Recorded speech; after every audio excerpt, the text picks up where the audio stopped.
Hello everyone and welcome back to AD education. आज की इस लेक्चर से हम सीटैट के जो अगला एग्जाम होने वाला है उसको टारगेट करते हुए इस सीरीज को शुरू करेंगे। फ्री लेक्चर सीरीज रहेगी। Child development pedagogy CDP series ये है और भी काफ़ी कुछ आपके लिए रहेगा यहाँ पर जो अगला एग्जाम होने वाला है दिसंबर में, और उसको टारगेट करके हम ये सीरीज कवर करेंगे। बहुत इंपॉर्टेंट है, काम आएगी आपके, तो आप लोग ज़रूर देखिए और औरों से भी लाइक शेयर कर देना। प्लीज़ आप फ्री एजुकेशन को प्रमोट करें। फ्री में आप बहुत अच्छी से पढ़ सकते हैं किसी भी एग्ज़ाम को। सो उस चीज़ का ध्यान रखते हुए आप भी इसका इस्तेमाल करें और दूसरों को भी इसको सजेस्ट करें। ये मेरा आपको एडवाइस है। तो चलिए आज के लेक्चर सीरीज में स्टार्ट करते हैं और आज का हम पहला टॉपिक ले लेते हैं। चलिए आज की बात कर रहा हूँ एक। आज मैं एक्चुअली ये जो खास वर्ड है, वर्ड भी हैं, वर्ड भी हैं, कॉन्सेप्ट भी हैं और टॉपिक भी हैं, तो हर तरह से इसको समझेंगे। मैं एनालॉजिकल थिंकिंग और आपको एसिमिलेशन, दो इम्पॉर्टेंट शब्दों के बारे में आज बताऊंगा और इसके कॉन्सेप्ट्स के बारे में बताऊंगा। तो स्टार्ट करते हैं एनालॉजिकल थिंकिंग से। सबसे पहली बात तो ये कि एनालॉजिकल थिंकिंग को अगर हम सिंपल लैंग्वेज में बात करें हिंदी में, तो ये होगा अनुरूप सोच।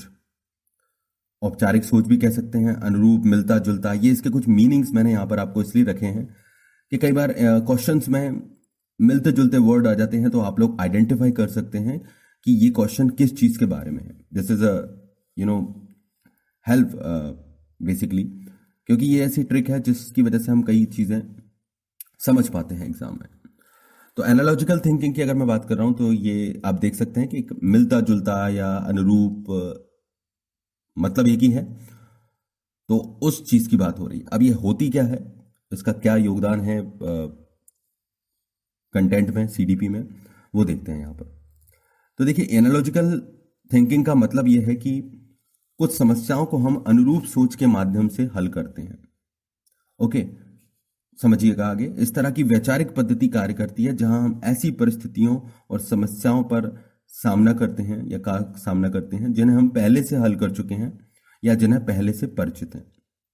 तो आपको अब समझ में आ रहा होगा इस कॉन्सेप्ट से कि बात हो रही है कि अनुरूप सोच का मतलब यह है कि जब आपके सामने कई बार ऐसी समस्याएं आती हैं और आपको वो फैमिलियर लगती हैं, जो आप उसी तरह की सेम समस्याएं, सेम स्थितियों को पहले भी देख चुके हैं, उनको जानते हैं या उनको हल कर चुके हैं।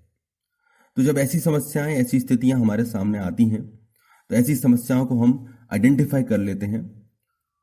तो इस समय हम अपनी अनुरूप सोच का उपयोग कर रहे होते हैं।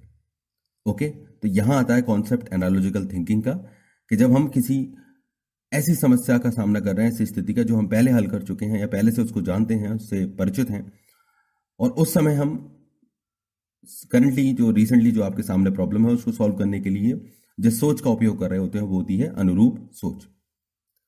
तो हम जिस तरह से हमने उस समस्या को पहले हल किया है, उस पैटर्न को अपनाते हैं, उसी को फॉलो करते हैं और अपनी आज की समस्या को हल कर लेते हैं।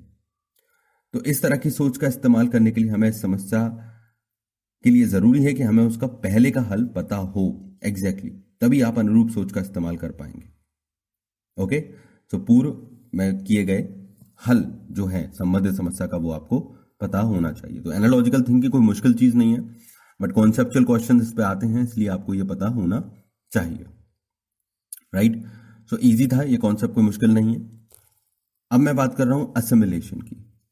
अब देखिए, असिमिलेशन में इसमें साथ में ले रहा हूं आत्मसातकरण, बिकॉज आप कहीं ना कहीं सोचेंगे ये रिलेशन आपको समझ में आएगा। एनालॉजिकल थिंकिंग में हम क्या कर रहे हैं कि जो अभी समस्या आ रही है उसको देख रहे हैं और हमें लग रहा है कि इस समस्या को हमने पहले हल किया हुआ है, तो हम उसी नॉलेज का यूज कर रहे हैं। राइट, उसी सोच का इस्तेमाल कर रहे हैं, उसी पैटर्न का। अब आत्मसातकरण, एसिमिलेशन जिसे हम बोलते हैं, इसका मतलब यह है कि ये एक अधिग्रहण की प्रक्रिया का एक महत्वपूर्ण अंग होता है, मतलब एक महत्वपूर्ण हिस्सा है। जब आप नॉलेज एक्वायर कर रहे होते हैं तो ये असिमिलेशन बहुत काम देता है। इसको सबसे पहले जीन पियाजे ने प्रस्तुत किया था, असिमिलेशन को। और आत्मसातकरण की प्रक्रिया के अंतर्गत हम क्या करते हैं, नई जानकारी और अनुभव को ग्रहण करते हैं, इसीलिए अधिग्रहण की बात की जा रही है, और उसे अपनी पूर्व अधिकृत जानकारी और अनुभवों के साथ जोड़कर उचित जानकारी और अनुभवों का निर्माण करते हैं। तो आप देख रहे हैं, जैसा कि हमने अभी एनालॉजिकल थिंकिंग के टाइम पर मैंने आपको बताया कि हम उस समस्या को पहले हल कर चुके हैं, तो उस ज्ञान को सीधा अप्लाई कर रहे हैं, तो वो एक अलग प्रोसेस है। और असिमिलेशन भी सिमिलर सा ही लगेगा आपको बिल्कुल, कि हम अपनी जो पूर्व अधिकृत जानकारी है और अनुभवों को जोड़कर उचित जानकारी और अनुभवों का निर्माण कर रहे हैं। तो चीज एक ही है, एनालॉजिकल थिंकिंग जो हम यूज कर रहे हैं, लेकिन जो प्रोसेस का अंतर आ रहा है वो आ रहा है। यहाँ पर देख रहे हैं आप, यहाँ पर हम जो पूर्व की जानकारी है और जो आज की जानकारी है उसको हम मिलाकर एक सही जानकारी को अपने दिमाग में रख रहे हैं। वहां हम ये कर रहे हैं कि जो हमारी पूर्व में हमने समस्या हल की है उसी सेम जानकारी को डायरेक्टली अप्लाई कर रहे हैं। लेकिन यहाँ हम जो कर रहे हैं वो ये कर रहे हैं कि हम अपने जो पूर्व की नॉलेज है, मान लीजिए आज कुछ इन्फॉर्मेशन आपको मिली, मान लीजिए ये लेक्चर आप देख रहे हैं, इस टॉपिक के बारे में आप जो पढ़ रहे हैं, हो सकता है आपने इसके बारे में पहले भी पढ़ रखा हो, पर हो सकता है कि आज जो जानकारी मिल रही है वो आपको ज्यादा बेहतर लगे या कुछ ऐसे नए पॉइंट आपको देखने मिले, तो आप उस पुरानी जानकारी को अपडेट करके या मिलाकर या उसको हटाकर इस नई जानकारी के साथ आप अपने दिमाग में इसको फीड कर लेंगे। तो दिस इज कॉल्ड असिमिलेशन, आत्मसातकरण। तो इस तरह से ही हम जीवन में आगे बढ़ते हैं और आत्मसातकरण करते हैं। लगातार हमारे सामने जो हम सीख रहे हैं उसके बाद अगर और समय के साथ चीजें आती हैं, उन्हीं चीजों के बारे में कुछ और बेहतर जानने मिलता है, तो हम पुरानी जानकारी नई जानकारी को मिलाकर एक नया ज्ञान का निर्माण करते हैं या उसको रिप्लेस भी कर देते हैं कई बार। तो ये तो हो गया असिमिलेशन। और एनालॉजिकल थिंकिंग में हम क्या कर रहे हैं, पुरानी सोच का डायरेक्ट इस्तेमाल कर रहे हैं नई समस्या को सेम तरीके से हल करने में। ओके, तो ऐसे ये कॉन्सेप्ट एक तरह से कनेक्शंस में थे, एक पैटर्न पे थे, तो मैंने इन दोनों ही टॉपिक्स को आपको एक साथ लिया। कंफ्यूजन नहीं होना चाहिए, अलग अलग है ये डेफिनेटली, और क्लियर होना चाहिए माइंड। तो आज के लेक्चर में बस इतना ही। आप फ्री एजुकेशन को प्रमोट कीजिए, लाइक शेयर कीजिए इस वीडियो को, चैनल को सब्सक्राइब कीजिए और बेल बटन ज़रूर दबाइए।